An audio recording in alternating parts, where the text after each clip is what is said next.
Sorry. Just finishing my sandwich here. Good sandwich.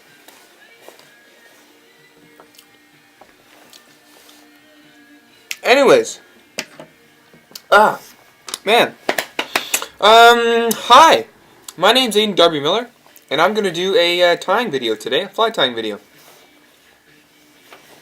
I had a question today asked by I believe his name's Tom Ferguson. You know, lives in the area, and he wanted to put some marabou on the front of a whatchamacallit, oh frig, rabbit leech. There you go.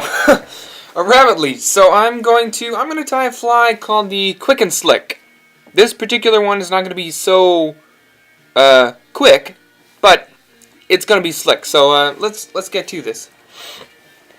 I got my mandrel in the vise here, and I've got one of these little humor tube body packages, such as this one. This is the gold teardrop shape. So I'm gonna show you guys how to construct one of these. You're gonna take this little thin piece of tubing, like here, got my hands, and you're gonna burn one end of it with your lighter. And when I say burn, I mean melt. Sorry. So just enough so that there's a little tiny knurling at the end of the tube, and that's to stop this this sleeve from pulling off. So that's done. It's actually quite a cool system. And then you take the little length of shorter, fatter tubing. Okay. You take that and you put it up and over the end of the brass and the tube. And there you go. That's one of the little bodies done there. And I'm just gonna slip it onto my mandrel. So today we are using some nano thread, some silk, some serious. This is seriously amazing stuff. If you haven't experienced this or heard of it even, go look it up. It's from a company called Semperfly. SEMPERFLY, and it is the thinnest and strongest thread I've ever used. It's just fabulous. It's a fabulous thread. So first material, we're going to put on a lovely bright pink rabbit strip.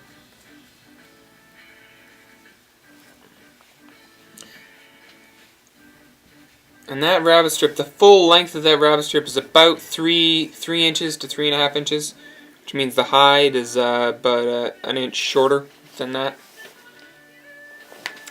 So, got that tied in.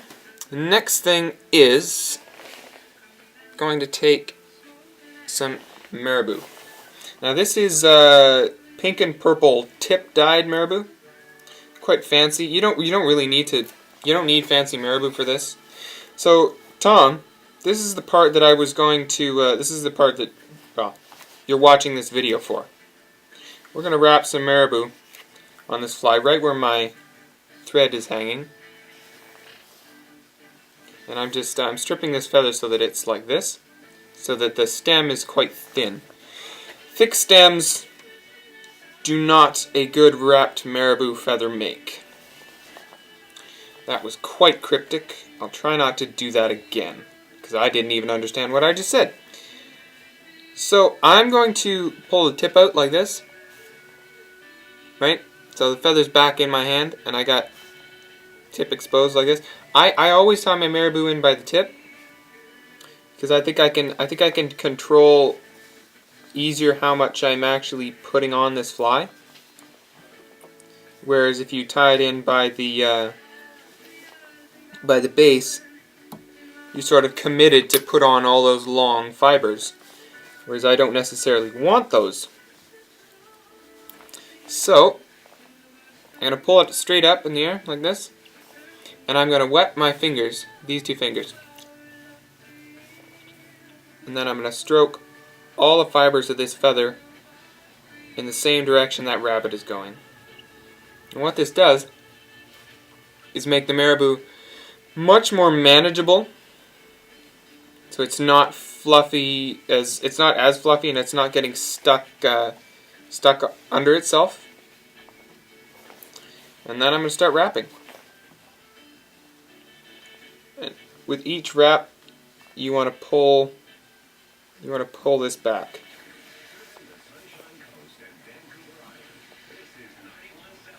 It can still sometimes get screwed up even though you're doing everything right, so don't worry about it. I mean, a feather's a feather. Some of them are just have a really awful disposition. Malicious feathers. Don't worry, no, seriously, I'm not bullshitting you. I've had some evil, malicious feathers that just do not. You know, every fly tie gets them. Some of them just will not do what you want. So you can see this has just made an absolutely gorgeous shape. And there's actually a kid I know from, well, he's my age, he lives in Colorado. He makes a lot of his steelhead flies in this style. Very similar to the simple leech that I did, but a little bit longer and a little bit more snake-like, so that they flow a lot better in the water. So that's how you do that. To finish the fly up, you can add some copper flash. I think I'll put 6 strands down each side. So I doubled it once, cut it, and then double it again.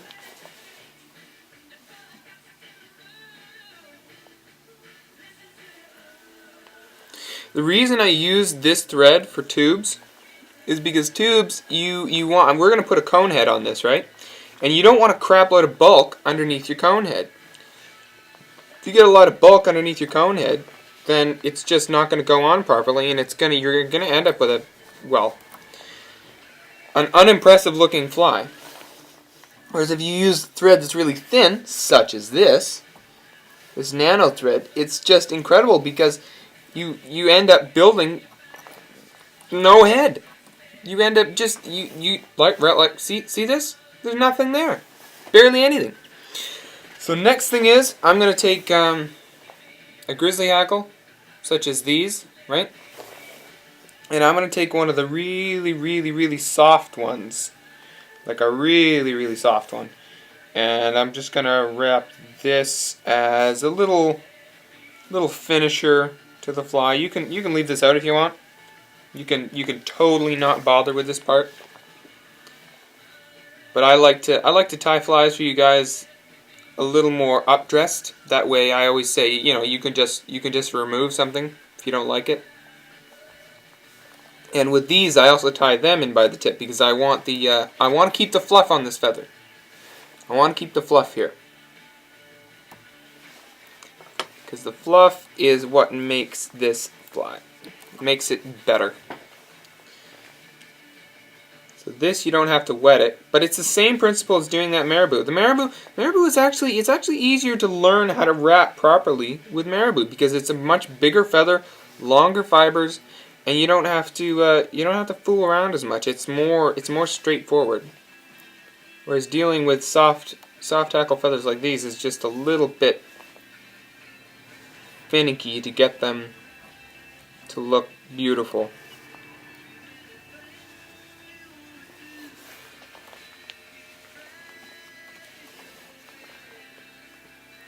Tie that off. And now, yes, I know it looks like shit.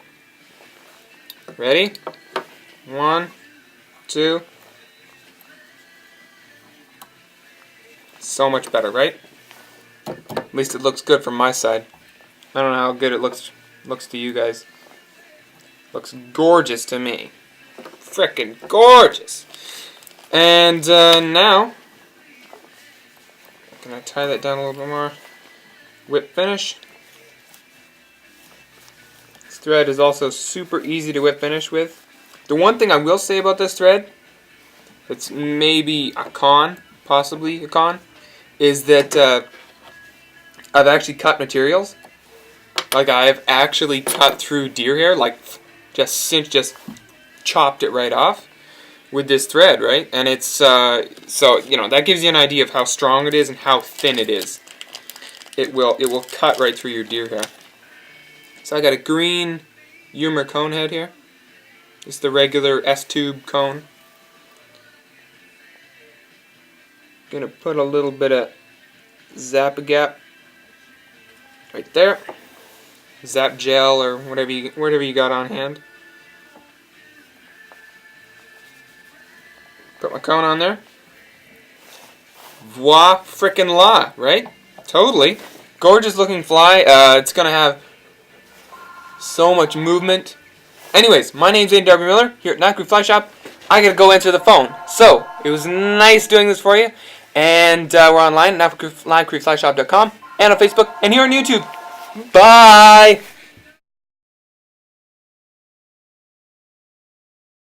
Okay, I answered the phone. Thank you. Thank you for your patience. What I was going to say before I had to do that was you'll cut this off and then just melt the... Well, here, we'll do it. Never mind. Why am I explaining this when I could just do it? Okay, so I'm going to cut off some of this tube, right there. You want to leave about maybe 3 millimeters, 2 millimeters. Take it like that.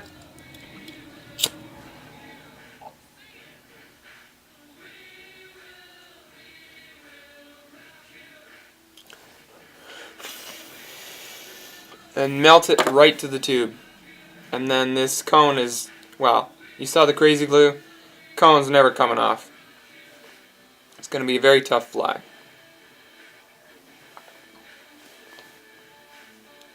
So there you go. Hope you enjoyed that. Yeah, I'm kind of proud of that, actually. Jeez. Huh, what do you know? Anyways, thanks for watching.